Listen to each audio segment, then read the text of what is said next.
परम आदरणीय श्रोतागण, सादर नमन। आशा करता हूँ आप स्वस्थ एवं प्रसन्न मुद्रा में होंगे। आज आपके समक्ष प्रस्तुत है श्रीमद् भागवत महापुराण चतुर्थ स्कंध 10वां अध्याय है, जिसमें उत्तम का मारा जाना, ध्रुव का यक्षों के साथ युद्ध वर्णित है। सच्चिदानन्दरूपाय विश्वोत्पत्त्याय दिहेतवे तापत्रय विनाशाय श्रीकृष्णाय वयं नुमः। नारायणं नमस्कृत्य नरं चैव नरोत्तमं देवीं सरस्वतीं व्यासं ततो जयमुदीरयेत्।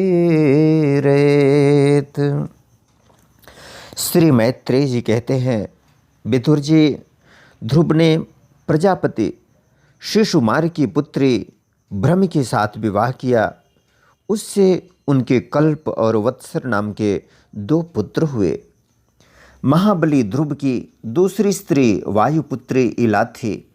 उससे उनके उत्कल नाम के एक पुत्र और एक कन्या रत्न का जन्म हुआ। उत्तम का अभी विवाह नहीं हुआ था कि एक दिन शिकार खेलते समय उसे हिमालय पर्वत पर एक बलवान यक्ष ने मार डाला। उसके साथ उसकी माता भी परलोक सिधार गई। ध्रुव ने जब भाई के मारे जाने का समाचार सुना तो वे क्रोध, शोक और उद्वेग से भरकर एक विजयप्रद रथ पर सवार हो यक्षों के देश में जा पहुँचे। उन्होंने उत्तर दिशा में जाकर हिमालय की घाटी में यक्षों से भरी हुई अलकापुरी देखी। उसमें अनेकों भूत, प्रेत, पिशाच आदि रुद्रानुचर रहते थे। विदुर जी वहाँ पहुँचकर महाबाहु ध्रुव ने अपना शंख बजाया तथा संपूर्ण आकाश और दिशाओं को गूंजा दिया। उस शंख ध्वनि से यक्ष पत्नियां बहुत ही डर गईं। उनकी आंखें भय से कातर हो उठीं। वीरवर विदुर जी, महाबलवान यक्ष वीरों को वह शंखनाद सहन न हुआ, इसलिए वे तरह तरह के अस्त्र शस्त्र लेकर नगर के बाहर निकल आए और ध्रुव पर टूट पड़े। महारथी ध्रुव प्रचंड धनुर्धर थे। उन्होंने एक ही साथ उनमें से प्रत्येक को 3-3 बाण मारे। उन सभी ने जब अपने अपने मस्तकों में 3-3 बाण लगे देखे, तब उन्हें यह विश्वास हो गया कि हमारी हार अवश्य होगी। वे ध्रुव जी के इस अद्भुत पराक्रम की प्रशंसा करने लगे। फिर जैसे सर्प किसी के पैरों का आघात नहीं सहते, उसी प्रकार ध्रुव के इस पराक्रम को न सहकर उन्होंने भी उनके बाणों के जवाब में एक ही साथ उनसे दूने 6-6 बाण छोड़े। यक्षों की संख्या 13 आयुत अर्थात 1,30,000 थी।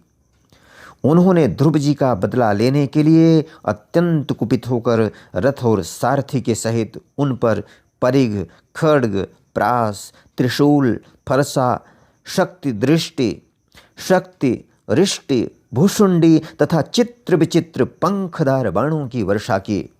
इस प्रकार इस भीषण शस्त्र वर्षा से ध्रुव जी बिल्कुल ढक गए। तब लोगों को उनका दिखना वैसे ही बंद हो गया जैसे भारी वर्षा से पर्वत का उस समय जो सिद्धगण आकाश में स्थित होकर यह दृश्य देख रहे थे, वे सब हाय हाय करके कहने लगे, आज यक्ष सेना रूप समुद्र में डूबकर यह मानव सूर्य अस्त हो गया। यक्ष लोग अपनी विजय की घोषणा करते हुए युद्ध क्षेत्र में सिंह की तरह गरजने लगे। इसी बीच में ध्रुव जी का रथ एकाएक वैसे ही प्रकट हो गया जैसे कोहरे में से सूर्य भगवान निकल आते हैं। ध्रुव जी ने अपने दिव्य धनुष की टंकार करके शत्रुओं के दिल दहला दिए और फिर प्रचंड बाणों की वर्षा करके उनके अस्त्र शस्त्रों को इस प्रकार छिन्न भिन्न कर दिया जैसे आंधी बादलों को तितर बितर कर देती है। उनके धनुष से छूटे हुए तीखे तीर यक्ष राक्षसों के कवचों के भेद कर इस प्रकार उनके शरीरों में घुस गए जैसे इंद्र के छोड़े हुए वज्र पर्वतों में प्रवेश कर गए थे। विदुर जी महाराज ध्रुव के बाणों से कटे हुए यक्षों के सुंदर कुंडल मंडित मस्तकों से, सुनहरी ताल वृक्ष के समान जांघों से, वलय विभूषित बाहुओं से, हार भुजबंद मुकुट और बहुमूल्य पगड़ियों से पटी हुई वह वीरों के मन को लुभाने वाली समरभूमि बड़ी शोभा पा रही थी। जो यक्ष किसी प्रकार जीवित बचे वे क्षत्रिय प्रवर ध्रुव जी के बाणों से प्रायः अंग अंग छिन्न भिन्न हो जाने के कारण युद्ध क्रीड़ा में सिंह से परास्त हुए गजराज के समान मैदान छोड़कर भाग गए। नरश्रेष्ठ ध्रुव जी ने देखा कि उस विस्तृत रणभूमि में अब एक भी शत्रु अस्त्र शस्त्र लिए उनके सामने नहीं है, तो उनकी इच्छा अलकापुरी देखने की हुई, किंतु वे पुरी के भीतर नहीं गए। ये मायावी क्या करना चाहते हैं इस बात का मनुष्य को पता नहीं लग सकता। सारथी से इस प्रकार कहकर वे उस विचित्र रथ में बैठे रहे तथा शत्रु के नवीन आक्रमण की आशंका से सावधान हो गए। इतने में ही उन्हें समुद्र की गर्जना के समान आंधी का भीषण शब्द सुनाई दिया तथा दिशाओं में उठती हुई धूल भी दिखाई दी। एक क्षण में ही सारा आकाश मेघमाला से घिर गया। सब ओर भयंकर गड़गड़ाहट के साथ बिजली चमकने लगी। निष्पाप विदुर जी उन बादलों से खून, कफ, पीव, विष्ठा, मूत्र एवं चर्बी की वर्षा होने लगी और ध्रुव जी के आगे आकाश से बहुत से धड़ गिरने लगे। फिर आकाश में एक पर्वत दिखाई दिया और सभी दिशाओं में पत्थरों की वर्षा के साथ गदा, परिग, तलवार और मूसल गिरने लगे। उन्होंने देखा कि बहुत से सर्प वज्र की तरह फुफकार मारते रोषपूर्ण नेत्रों से आग की चिंगारियां उगलते आ रहे हैं। झुंड के झुंड मतवाले हाथी, सिंह और बाघ भी दौड़े चले आ रहे हैं। प्रलय काल के समान भयंकर समुद्र अपनी उत्ताल तरंगों से पृथ्वी को सब ओर से डुबाता हुआ बड़ी भीषण गर्जना के साथ उनकी ओर बढ़ रहा है।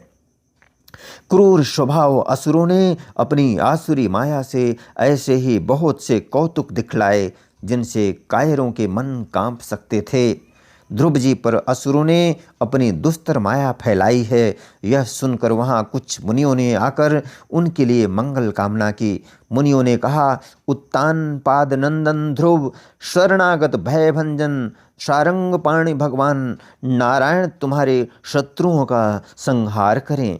भगवान का तो नाम ही ऐसा है जिसके सुनने और कीर्तन करने मात्र से मनुष्य दुस्तर मृत्यु के मुख से अनायास ही बच जाता है। इत श्रीमद्भागवते महापुराणे पारमहंस्यां संहितायां चतुर्थ स्कंधे दशमो अध्यायः। बोलो वृंदावन बिहारी लाल की जय। यदक्षर पदभ्रष्टं मात्राहीनं च यद् भवेत् तत्सर्वं क्षम्यतां देव, प्रसीद परमेश्वर। वीडियो देखने के लिए धन्यवाद एवं आभार। जय हिंद, जय जगत। आपका जीवन मंगलमय हो।